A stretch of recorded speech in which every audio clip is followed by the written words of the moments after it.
6 days ago. Condit taller by 2 inches. He will have just a half-inch advantage in reach. All right, now for the introductions for the co-main. Here is Bruce Buffer. Ladies and gentlemen, this is the co-main event of the evening. This fight is 3 rounds in the UFC welterweight division. Introducing first, fighting out of the blue corner, a technical brawler, holding a professional record, 24 wins, 17 losses. He stands 6 feet tall, weighing in at 171 pounds. Fighting out of Columbus, Ohio, USA, Matt the Immortal Brown.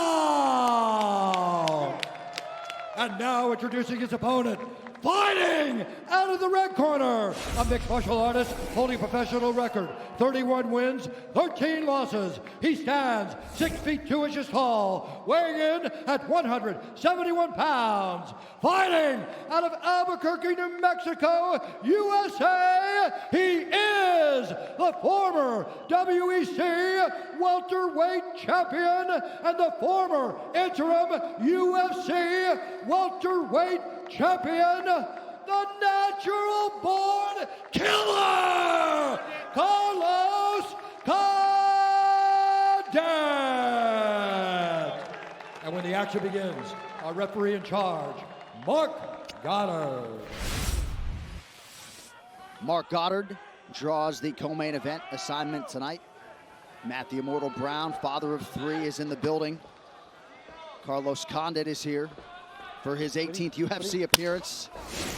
This fight clock is brought to you by Modelo. Condit in black, Matt Brown is in white. Co-main event is underway. Condit trying to get untracked early. That's one of those classic Carlos Condit combinations where he throws those punches and you think it's over and that kick flies right over the top. He caught Georges St-Pierre with that and he's knocked out a number of guys over the course of his career with that beautiful combo. He's a dangerous and awkward fighter. He's got a really strange time in the way he delivers his shots. Kind of on a half beat, they'll catch you by surprise. But then you've got Matt Brown in front of you, who counters kicks with elbows. It just doesn't happen. And Carlos was in his corner. He was trying to fire Matt Brown up.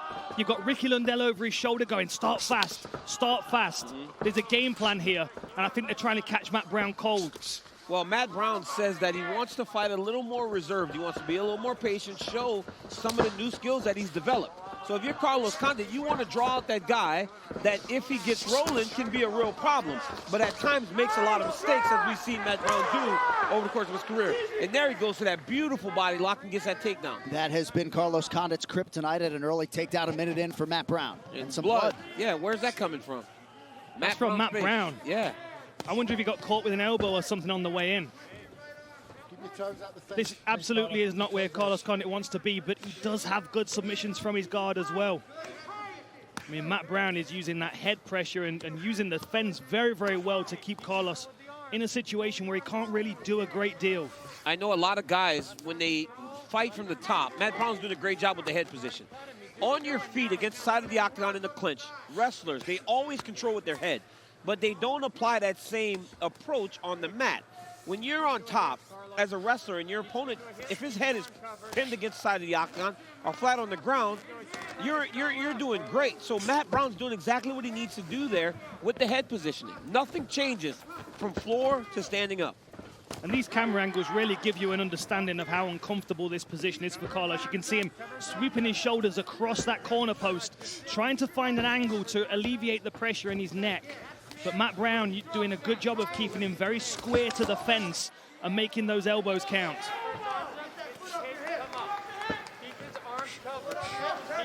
There was no way this wasn't going to be a bloody fight. And it happens right away. Right away. And still can't figure out what happened, how the cut started. We're hearing told he scraped his head on the fence when he took him down. So we'll try to track a replay for you. That can't feel good, Crazy and that would cut you very bad. Yeah. Just over 2 minutes here in round 1. Oh, yeah. Well, J.A., I'm much happier sitting here next to you. Oh, man, there it is. We just saw that in our isolation monitor. Well, that's rough. He might be immortal, but he still bleeds. Matt is doing a fantastic job of controlling. For Carlos to try to get away, he has got to try to find some height. He's got to get his body above Matt Brown's body, then start to shove the head back towards your legs. Especially with the blood, you can start to force him down to your legs and then start to stand up right here. He's getting space, but now he's got to get some height here. Candıt trying to create us some space. Throws a triangle up, but Matt Brown's wise to it. Trying to control an arm now, maybe threatens an arm bar. Nice high guard work by Candıt, forcing Brown to be defensive. This is an underrated part of Matt Brown's game, and for a long time, people have not really given him the credit that he deserves in terms of his grappling and his ground and pound.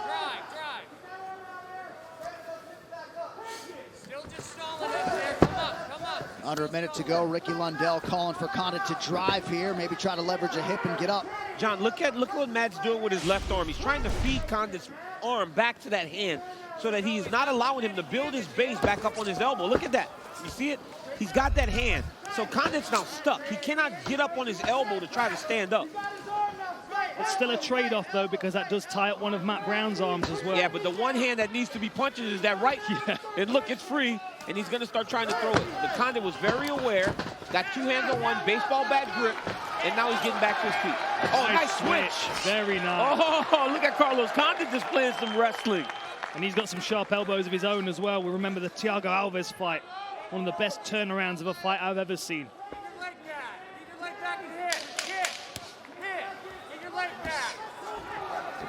Matt Brown on a leg lock. Little elbow from Candıt late in the round. Round two coming up.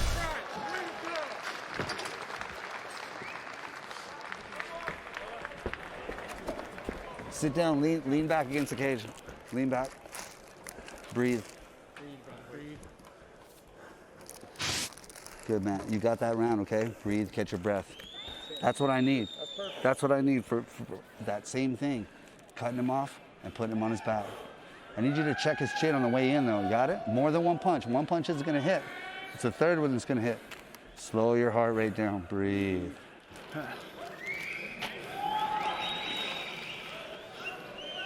Start to invest in punches a little bit more. Let the left body set up the head. Right? The head, you got to invest a little bit in the body, but start to open up on your punches, man. They're there. If we touch the ground again, high head wins the scramble. That's when you won that battle. Let's go again. This is your fight. Let's go. This is your fight.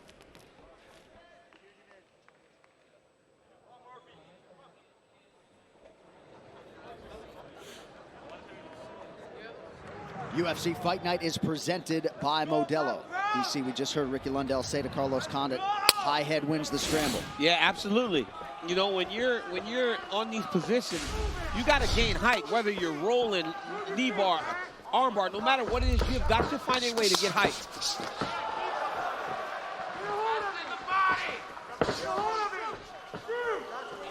That awkward head roll that he does is exactly what he caught GSP with. Oh, that was a good elbow. Oh, he hurt him. Look at Candıt trying to get his wits about him again now. That was a nasty elbow by Matt Brown. He reached out, caught his hands, left hand grab, right elbow came right over the top. It was nasty. He's got to be very careful dipping like that against Carlos Candıt. Candıt doing a nice job changing up the levels with his strikes, goes high then low. But that is some serious misfortune for Matt Brown. A beautiful takedown, landed, and your head gets split wide open by the fence. A good body kick as well. We've seen that with Matt Brown. He can be hurt to the body. So if you're Carlos Candıt, you're digging as many kicks as you can to the body of Matt Brown. Beautiful level change there by Matt Brown. Good defense by Carlos. He's worked hard on that defensive wrestling over the years, no doubt. Well, you have to, right, John? If that has been shown as a path to beat you, you got to be working on that constantly to try to get better. And Candyt's one of those fighters that's so good at just kind of picking at you as you move forward. And you know, Matt Brown's the perfect opponent for that because he's there to be hit. He's durable, but he takes shots when he doesn't need to. And you can see Candyt starting to wear on him a little bit in the striking range. The timing's awkward for Matt Brown. Nice shot. Nice combo. Oh, Candyt just misses with the elbow. We'll see if Brown can take advantage. This is smart by Matt Brown. He has not had any success getting takedowns on the legs of Carlos Candyt. So he needs to attack him at his body, get his hands locked, and start trying to drag him to the ground. It does not need to be pretty. It just has to be effective if you're Matt Brown. Well, that's his whole game. It's not pretty, but it's effective. Body lock. Condit goes to throw.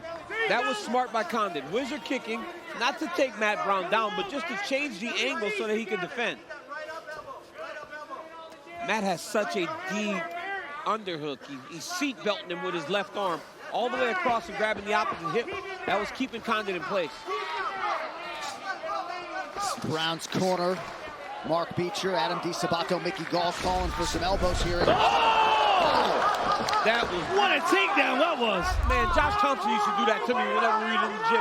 It's so tricky. Nobody expects it, and he got that off. What a takedown by Carlos Condit. That was sick. Little step behind there. Going offensive wrestling tonight. Nice job by Carlos Condit. But honestly, John, Condit was starting to really take advantage in the stand-up. He was starting to gain the traction that he needs, because I think Matt Brown is starting to tire a little bit. Yeah. And you've got to think Carlos is going to be comfortable in Matt Brown's guard, just kind of chipping away. Not a great deal of offense is going to be coming from the bottom. There's the elbow from Condit, gets right through. Brown trying to control posture here, under 2 minutes to go in round 2 of a possible 3. Beautiful. You hear the coaches of Carlos Condit saying, just keep chipping away. Keep chopping wood. It doesn't need to be big. Constantly wear on him, weigh on him. Hit him when you get a chance, laying elbows over the top, and just continue to work. And Matt Brown here, he's hanging on. Not got many answers for this position. He needs to try and create a scramble, otherwise he's going to be stuck here for another 68 seconds, getting chipped away by Condit. And definitely Brown starting to fatigue, DC. We're seeing that. And his heart can bridge some of that gap if the conditioning fails him, but he's having to work hard defensively here, less than a minute to go in the round. Crucifix. Condit's trying to set up a crucifix. Crucifix is a great position. You enjoy it, but you got to clear the half guard first. You can't try to crucifix someone if you're still in the half guard. Good dig to the body. Constantly finding targets to work. Doesn't matter what it is. It can be a bite or a nibble. He's fine. Just constantly touching Matt Brown, making him carry his weight. And I think this is so important for Carlos Condit, because I believe that Matt came in with a game plan to wrestle, but I don't think he planned to wrestle defensively, or be fighting and grappling from his back. Mark Goddard doing a nice job allowing Condit to work. Good job. Good time breathing. Final seconds of the round, and a good look for Condit. Wait.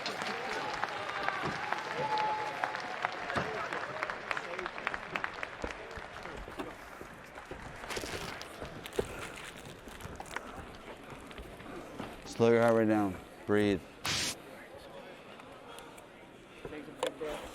Listen to me. That's one round to run round. None of those rounds count. This last round is the only thing that fucking counts. There's nothing else in this world but this last round. You got me? You win this last round, you win the fight. This is all. I need more than one punch, and I need you to punch into the takedown. I need you on top this round. You got it? So I need you to punch into the clinch. I need you to cut off. And they lock, try to take you down and ground and pound you out. Okay? You're going to keep your elbows in between the two of you. You're going to win this fight. Straight right, left body kick. Straight right, left body kick. This is yours. Let's go make it happen. Let's go make it happen.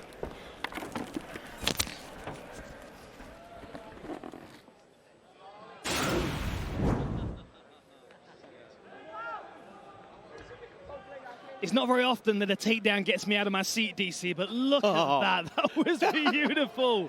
It was so nice. I mean, the skills on these guys, DC's worshiping. It's the hands. Your hands go up at your face. You bring your hands up. He steps behind and takes you down. Whoa. Time. Over there. Corner. Matt, stay here for me. Stay here for me, my friend. Take your time. Condit was hoping to land to the body. Instead, he hits the cup. And now Matt Brown will have 5 minutes with which to recover. And his coaches were telling him to take his time, John, and I think he should have. Good. Nice, fine. It's just not He's in the rhythm. Matt Brown style. I always say that, but there have been times in the fights where you get kicked and you start before you probably should. Yeah. do just want to pick up something from the corners as well between rounds, because on one side we had Matt Brown's team saying, take him down, punch your way into the clinch, take him down and ground and pound him. And then we immediately cut over to Ricky Lundell, who said they're going to try and take you down and ground and pound you. I mean, they know what to expect. Ricky Lundell is a fantastic wrestling coach and a fantastic coach all around. Grappling coach. He is a fantastic coach in terms of all grappling disciplines. And he knows what to expect, especially with all the experience he has gained cornering high-level fighters. If anyone can get me to do takedowns in my fights, it's Ricky Lundell. Beautiful foot sweep there by Matt Brown. Oh, nice right hand. Still vicious. Level change. Oh, Matt's in on a single here. He's got to get to his feet, though. He cannot sit here. Bro, now Condit, beautiful. Nice work. Look at how Condit slipped the foot. Oh, is he getting too high? Brown needs to start shaking, though. He's got to shake. He's got to shake. If he just starts shaking, Carlos Condit will flip over the top. If he just starts to shake, make little actions going forward. Watch the split here. Oh, Condit's going to try and drive that hook deeper. Watch Condit start to slide his hips back. Watch him slide his hips back, Dan. He'll go to a position where he's comfortable here. I feel like Matt missed his opportunity to slide him over the top there. This is a really adaptive control by Condit here as well, who's kind of rocked his body off to one side so he can also use his foot on the back of the hamstring. This is good. Matt Brown can swim backside now. If he swims his hand to the head, he'll end up on top of Condit, but he's just holding. I think he's too fatigued in order to give the effort that he's going to need to get back to his feet. I mean, he missed 2 to 3 opportunities there. Nice. Look at Condit holding the ankle there. He's got a leg in. We call that our anchor in wrestling. My kids, I go, when you put your leg in, grab the anchor. Because as long as you're holding that ankle, it keeps you from falling over the side. Oh, Condit is now getting real good position here. The other thing as well with that, DC, and I'm gonna quote one of your own fights. When you were stopping Pat Cummins, you grabbed his leg to drive him forward onto his base. Absolutely. So he had to post his hands out to continue cracking him. Absolutely. I learned that from you, man. My man, Hardy. That Dan Hardy memory is a steel trap. He doesn't forget anything. Him and Rogan, bro. Like, these guys can call back to fights that happened 10 years ago, 15 years ago. Just over 2 minutes to go here. Go ahead, Dan. Oh, this is nice. This is good work by Condit. I mean, Matt Brown is off to the side, but it's like, there it is. You see, that's all he needed to do a long time ago, was take the elbow back to his side in order to clear himself from Condit. Nice elbows there. Crowd appreciating these grappling exchanges. Under 2 minutes now to go in the fight. Kimura trap. Condit can work with this. Oh, he falls off. Now Brown's on top. Is he going to be able to break this posture and finish this triangle? We've got over 90 seconds here. Condit's the kind of guy that can finish this. Oh, good work by Brown. Great job by Matt Brown getting his hands inside. Let's go. Stay there and punch. Minute 30. Condit closes the guard. What is that? You gotta push right now. Brown just looks like he's got nothing left to give. Condit's trapping arms here. It's going to be difficult with all that blood and sweat. But if he can kick his hips out to one side, Brown might be just too fatigued to defend. Yep. Last finish for Condit came in the main event against Thiago Alves in Goiânia back in 2015. This is a great fight. You see two high-level guys that have been around forever, showing every part and every skill that you need to compete at the highest level of mixed martial arts. This fight has been years in the making, and it sure did deliver. Oh, nice elbow. Beautiful work by Condit. Oh, the takedown. Oh, my goodness.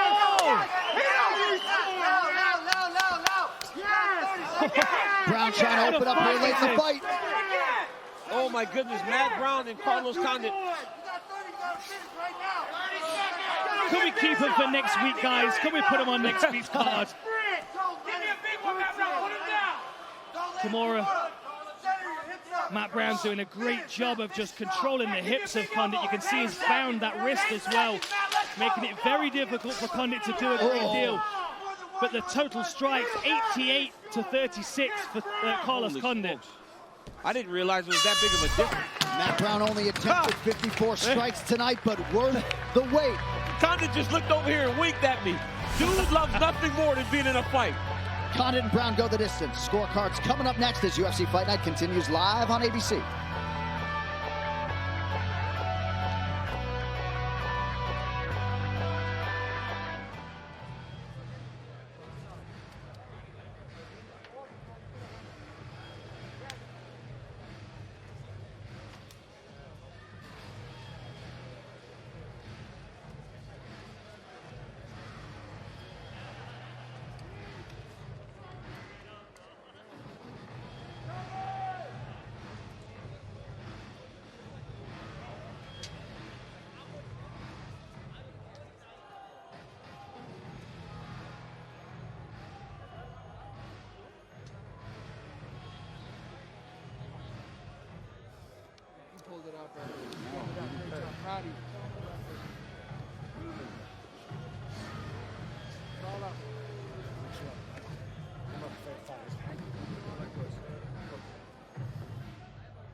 Well, this Wednesday, don't miss another stellar UFC Fight Night from Fight Island, a top 10 welterweight matchup as Michael Chiesa takes on Neil Magny in this daytime showdown. The entire event on ESPN and ESPN Plus with the main card beginning at noon Eastern.